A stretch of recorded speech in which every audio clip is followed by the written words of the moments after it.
The studio of Voices of the Nation looked like a chessboard under stadium lights, cold glass desk, sharp white chairs, a crowd packed shoulder to shoulder behind the cameras.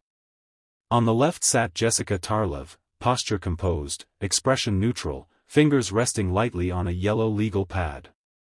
On the right, Senator Ted Cruz, chin lifted, jacket buttoned, eyes scanning the audience as if counting future clips.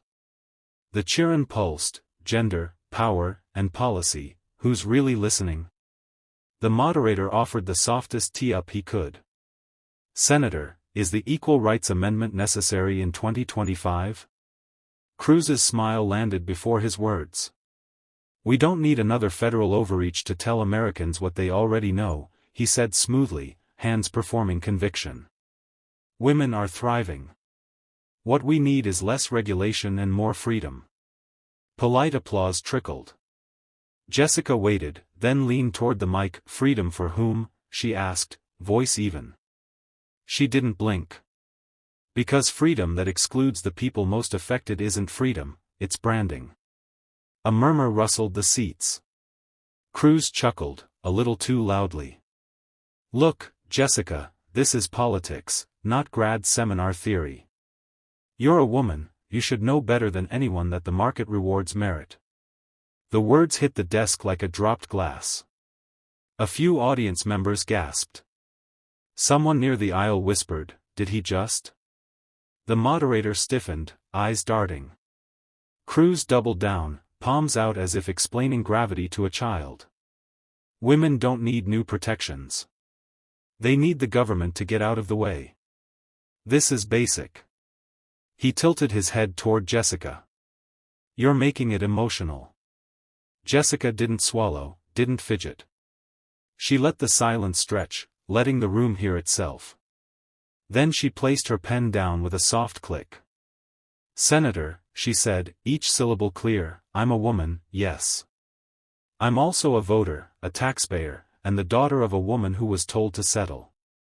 So let's not confuse your comfort with my emotions. The audience shifted forward as one organism. Cruz offered a tight smile that didn't touch his eyes. Jessica continued, tone clinical. When you say, you're a woman, to dismiss the standard for equal protection, you're not making a policy point, you're making a confession, that equality makes you uncomfortable. Cruz sat back a quarter inch. The moderator exhaled. The show's clock kept bleeding seconds, but nobody looked away. Jessica turned to camera 2, direct, steady. Let's talk about power, not platitudes. Because what you just heard isn't an argument. It's a reflex. And just like that, the night's fight found its shape. Cruz adjusted his tie, letting out a laugh that was more performative than amused. Well, Jessica, he began, dragging out her name with a tone that suggested he was about to explain the world to someone who didn't quite understand it, I think you're confusing personal anecdotes with national policy. It's sweet, really, but this is the real world. Not a sociology lecture. The audience reacted instantly, a mix of chuckles from Cruz loyalists and audible groans from others. The moderator tried to cut in, Senator, let's keep the tone, but Jessica raised a hand, calmly, stopping him without words. Her gaze didn't leave Cruz for a second. She leaned forward just slightly, enough to shift the gravity of the room. You just called equality sweet, she said, each word crisp and deliberate. I want to make sure I heard that right. Because when a sitting senator calls basic human rights sentimental, that's not policy, that's arrogance. The audience murmured louder now. Cruz smirked, trying to hold on to control. No, don't twist my words. I'm saying emotional appeals don't build laws. Logic does. And I happen to believe women don't need special treatment. They're strong. Capable. Equal, already. Jessica tilted her head. Equal? Then why, she asked, voice calm but scalpel sharp, does the gender pay gap still exist in your state? Why are reproductive rights constantly on the chopping block while bills about tax loopholes fly through committee? She didn't raise her voice, she didn't need to. The facts carried their own weight. Cruz's smile faltered just a touch. He adjusted his posture, trying to regain the dominant stance. The gap's a myth, Jessica. Any honest economist will tell you. She interrupted cleanly, not with volume but with precision. Senator, the gap isn't a myth. It's math. And dismissing it because it's inconvenient for your talking points doesn't make it disappear. The crowd reacted with a collective gasp, followed by scattered applause. The moderator, sensing the rising energy, leaned forward. "Let's keep this constructive," he said. Jessica turned to him without breaking eye contact with Cruz. "This is constructive. It's called accountability." For the first time, Cruz didn't immediately respond.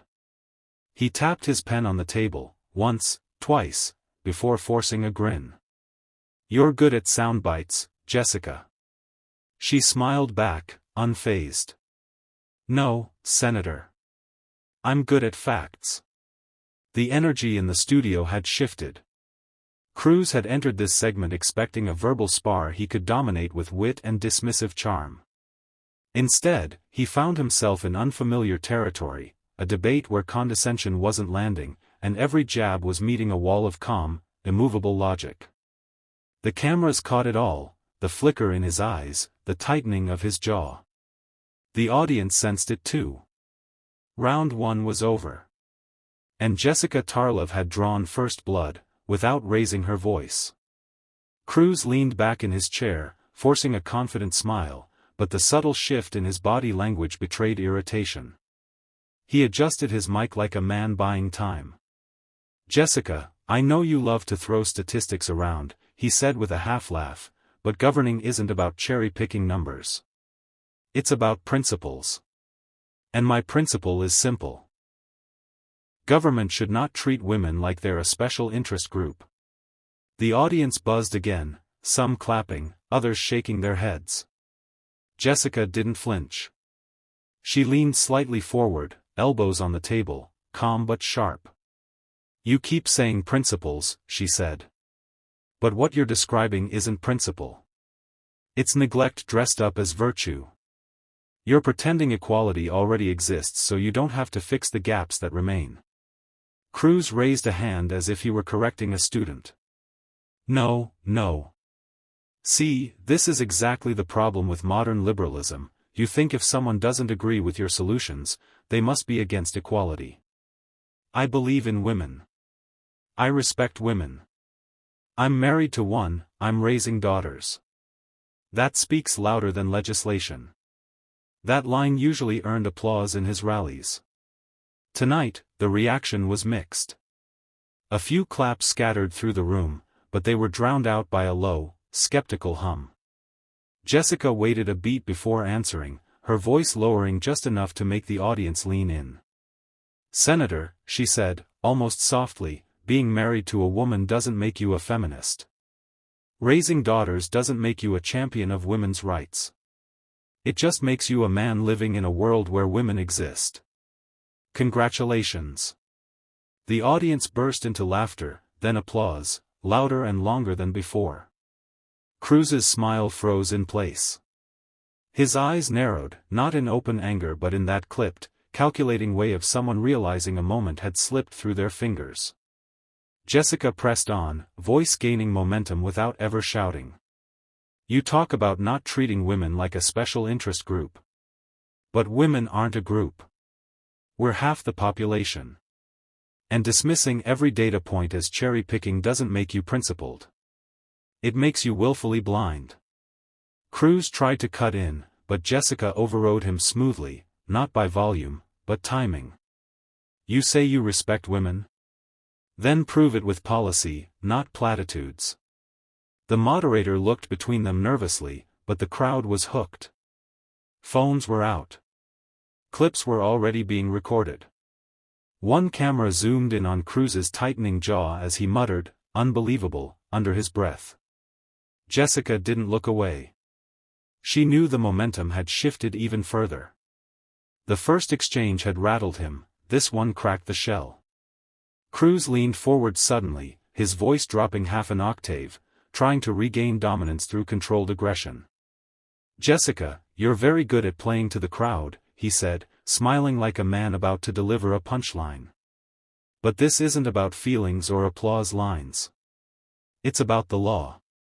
And the Constitution doesn't need to be rewritten every time someone's offended by reality. Equal protection already exists. You just want special treatment dressed up as fairness." The words landed with a thud, and the audience's reaction split, half gasps, half defensive claps from his supporters. The moderator opened his mouth to step in, but Jessica raised her index finger ever so slightly. She didn't look at him. Her gaze was locked on Cruz like a laser. "Special treatment," she repeated, voice calm but razor-edged. "Senator, what you call special treatment, most women call a fighting chance. You say equal protection already exists. If that were true, women wouldn't be making 82 cents on the dollar. They wouldn't have to fight for childcare, maternity leave, or bodily autonomy in courtrooms you helped reshape. So please, don't lecture me on reality." Cruz chuckled, but the laugh didn't sound genuine anymore. "You're emotional again," he said with a pointed grin, the same grin he wore in Senate hearings when cornering witnesses. Jessica didn't let it pass. "And you're hiding behind the Constitution like it's a shield against accountability." The audience erupted, gasps, applause, shouts. The moderator tried to regain control. Let's keep it civil," but the energy in the room had shifted entirely. This wasn't a polite debate anymore. It was a collision. Cruz doubled down, his words speeding up. "No, let's talk about real rights. You want the government to decide everything: pay, healthcare, culture. You want to dictate how people live. That's not equality. That's control." Jessica leaned back slightly, exhaling through her nose, her expression the picture of composed disbelief. "Control?" she said slowly. "You're accusing me of control while supporting laws that tell women what they can do with their bodies. You're defending a system where men in power get to define equality for everyone else. That's not freedom, Senator. That's hypocrisy in a suit." The audience roared, cheers, applause, even a few standing. Cruz's face tightened. He tapped the desk with his index finger, the tell of a man trying not to show how much he'd been rattled. Jessica turned slightly to the audience, not breaking her rhythm. "He keeps calling me emotional because that's easier than addressing the substance. It's an old trick. Dismiss, distract, and hope no one notices the hole in the argument." She turned back to Cruz, eyes unwavering. "But I noticed." The moderator stared at the clock, realizing this segment had gone completely off script, but no one cared. The cameras were catching something raw, tense, and unfiltered. Cruz shifted in his chair, shoulders tightening.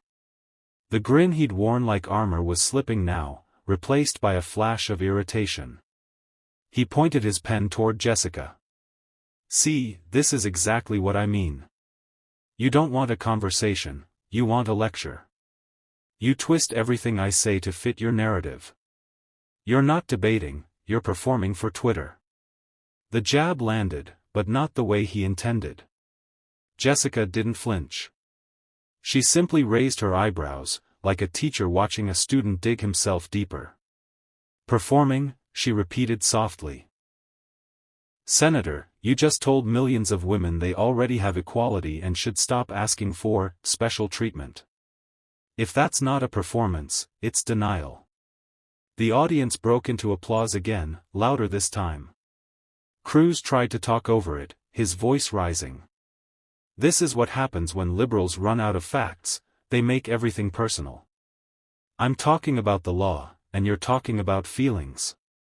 Jessica leaned in, elbows resting on the table, voice low and steady. "No, Senator. I'm talking about people. The law is supposed to serve them, not the other way around. But you treat it like a wall to hide behind when real lives are at stake." The moderator attempted to interject, let's keep the tone measured, but it was too late. The moment had tipped. Cruz's patience was thinning, his pen tapping rapidly against the table. Typical, he muttered into the mic, the second a man disagrees, suddenly it's oppression. Jessica's eyes sharpened. No, Senator. The second a man is challenged, he calls it oppression. There's a difference. The audience gasped audibly, some cheering, others stunned by how cleanly she'd hit the nerve. A cameraman instinctively zoomed in on Cruz's face. His jaw flexed. Jessica didn't let the moment cool. You say I twist your words. But your words were clear. You told me, on national television, that as a woman I should know better. You dismissed wage inequality as sweet. You called equality special treatment. If your ideas crumble under their own weight, that's not me twisting them. That's you exposing them. The moderator glanced toward the control booth. No one was giving the signal to cut. This was too gripping. The producers knew this was viral gold in real time. Cruz interrupted again, louder this time, almost talking over her. You don't get it. America doesn't need activists rewriting the rules. We need people who respect tradition. Jessica let the silence hang just long enough to pull the audience with her. Then, with perfect calm, she answered, respecting tradition isn't the same as worshipping it. Traditions can be wrong. And some were built to keep people like me quiet. The studio fell into a stunned hush. Cameras caught Cruz blinking, his rhythm broken. Jessica sat perfectly still, owning the silence like it was part of her strategy. The tension in the studio was now electric, so thick it felt like even the cameras were holding their breath. Ted Cruz leaned forward, jabbing his finger toward Jessica across the table. His voice boomed through the microphone, no longer the measured politician but a man rattled. You think you're some kind of hero because you throw around buzzwords and make everything about sexism. But the truth is, women like you, elite pundits with TV contracts, don't understand real America. You sit here and preach, while real families are struggling. The crowd murmured, a mix of cheers and uneasy gasps. It was a risky play. Cruz had dropped the elitist card, hoping to paint Jessica as out of touch. But Jessica Tarlov didn't blink. She tilted her head slightly, almost amused. Real America, she repeated, her tone sharp but calm. Senator, don't talk to me like I'm some stranger to this country. I grew up in a middle-class family that believed in hard work and fairness. And let me tell you, when a senator looks a woman in the eye and says she's asking for special treatment, that's not defending tradition. That's defending inequality. The audience burst into applause. Some stood. Cruz tried to power through the noise. You're twisting it again, he barked. You always twist it. Jessica cut in, firm but controlled. No. I'm clarifying what you said. You told me I should know my place as a woman. Those were your words. You may have tried to dress it up with legal talk and patriotism, but underneath it all is the same old message women have heard for generations: stay quiet and be grateful. The moderator's eyes widened. The control room director whispered, don't cut, this is the moment. Cruz raised his hand, his voice almost shouting. That's not what I meant. Jessica leaned forward slowly, locking eyes with him. Then say what you meant, Senator. Say clearly, on live television, that women asking for equal pay, equal protection, and equal respect aren't asking for too much. Say it. The room went dead silent. Even the rustle of papers stopped. Cruz opened his mouth, then closed it again.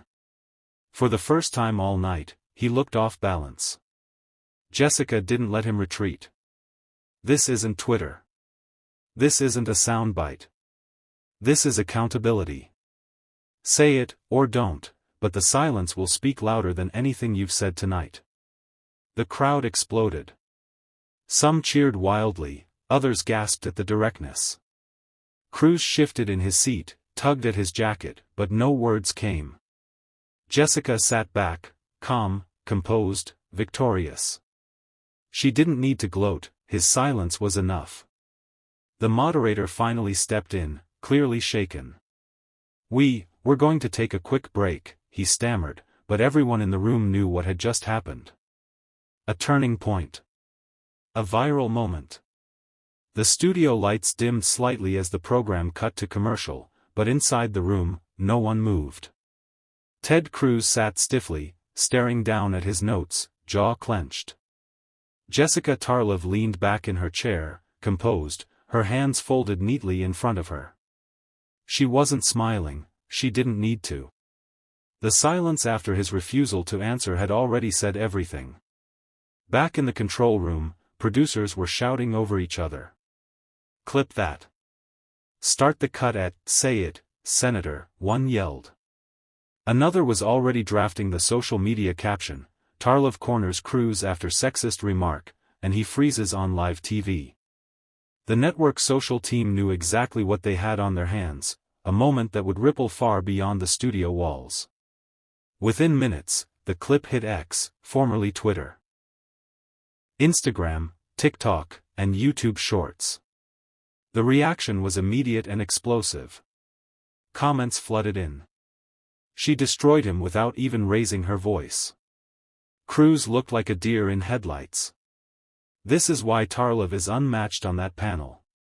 Some conservative voices tried to spin it, calling Jessica's challenge media theatrics. But even many of Cruz's usual supporters couldn't ignore the optics. He'd been directly asked to clarify his stance on women's equality, and he'd gone silent. Meanwhile, cable news networks and online outlets jumped on the story. "Tarlov silences Cruz" flashed across Chiron banners. One evening show host joked, "If silence is golden, Cruz just handed Jessica Tarlov a gold medal." Jessica's phone lit up like fireworks. Texts poured in from friends, colleagues, even a few unexpected names from rival networks. "That was surgical," one producer texted. The look on his face, priceless.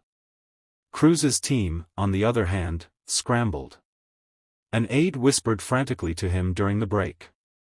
"We need to walk this back. You can't just not answer that question." He didn't respond. His expression was somewhere between anger and disbelief. He hadn't expected to lose control of the narrative so publicly, and to Jessica of all people. In living rooms across America, viewers replayed the moment. The clip of Jessica leaning forward and calmly demanding, "Say it, or don't, but the silence will speak louder than anything you've said tonight," racked up millions of views in hours. Hashtags trended, hashtag Tarlov vs. Cruz, hashtag Say It Senator, hashtag Mic Drop Moment. Even late-night comedians got in on it. One joked, "Cruz tried to explain equality to a woman and ended up explaining what panic looks like on live television." The audience roared with laughter. But it wasn't just jokes. Advocacy groups for women's rights praised Jessica's composure and clarity, calling it a masterclass in confronting sexist rhetoric without theatrics.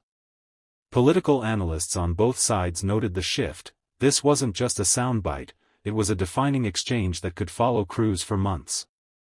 Jessica, however, wasn't basking in the viral glow. As she stepped off the stage and into the hallway, she exhaled slowly, almost like an athlete after the final whistle. She didn't need to check her phone to know what was happening. She'd felt the shift in the room. The following morning, the political world was buzzing. Cable news shows opened with the clip, panelists debated it endlessly, and headlines filled every corner of the internet.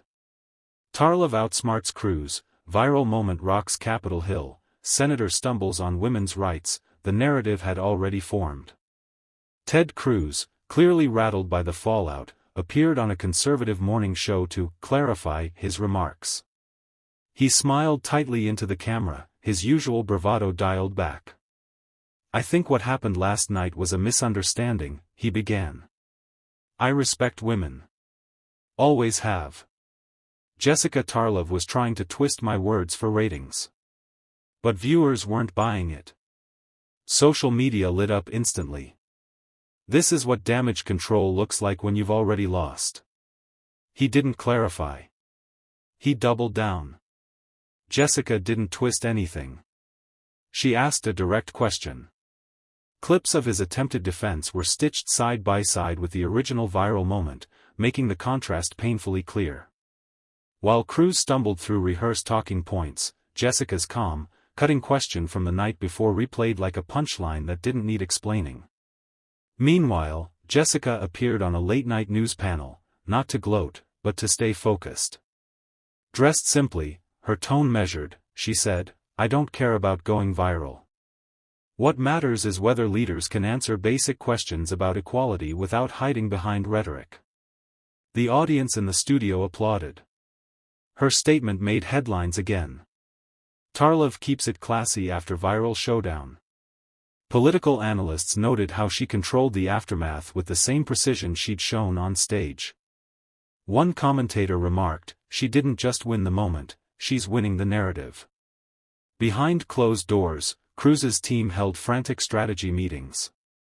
Leaked whispers from staffers revealed he was furious, not just at Jessica, but at how fast the story had spread. "She caught him flat-footed," one aide admitted anonymously. "And now we're stuck playing catch-up." By midday, Cruz's attempts to redirect the story had only fueled it further. Hashtags like #CruzBackpedals and #TarlovEffect were trending. Memes of Jessica raising her eyebrow at Cruz flooded timelines, some with captions like, "When a woman asks the question you can't answer."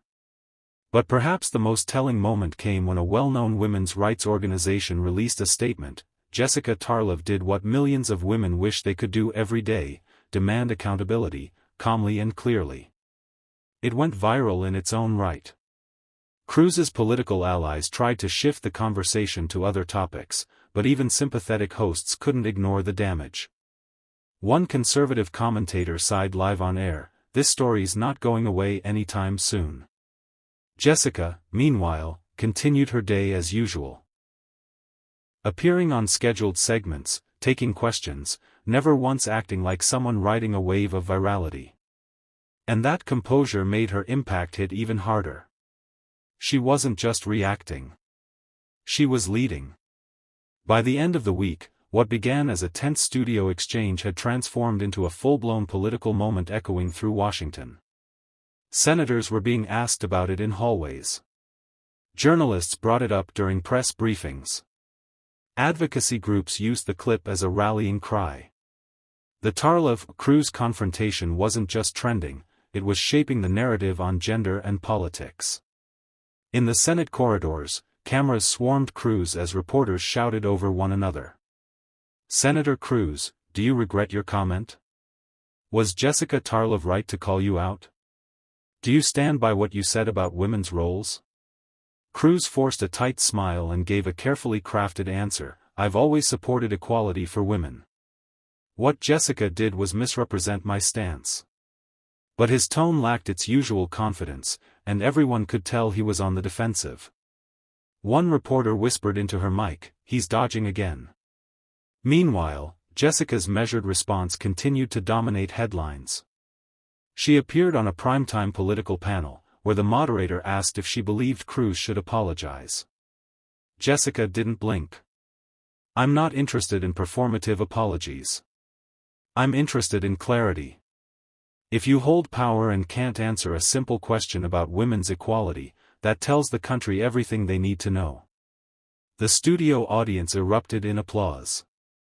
Online, that clip was clipped and shared as widely as the original moment. People praised her for not backing down, not escalating with theatrics, but holding her ground with precision. Behind the scenes, Democratic strategists were quietly celebrating. "She just did more to highlight his hypocrisy in 2 sentences than we could have done with a whole campaign ad," one advisor remarked. Even some moderate Republicans admitted privately that Cruz had walked into a buzzsaw by underestimating her. Women's rights organizations announced a new campaign inspired by the moment, using Jessica's now famous line, "Say it, or don't. The silence will speak louder than anything you've said tonight," as their slogan. It was printed on posters, shared in digital ads, and chanted at rallies. On late-night comedy shows, impersonators reenacted the exchange for laughs, but even amid the satire, one thing was clear: Cruz had lost control of the conversation. And Jessica, whether she intended to or not, had become the face of a cultural flashpoint.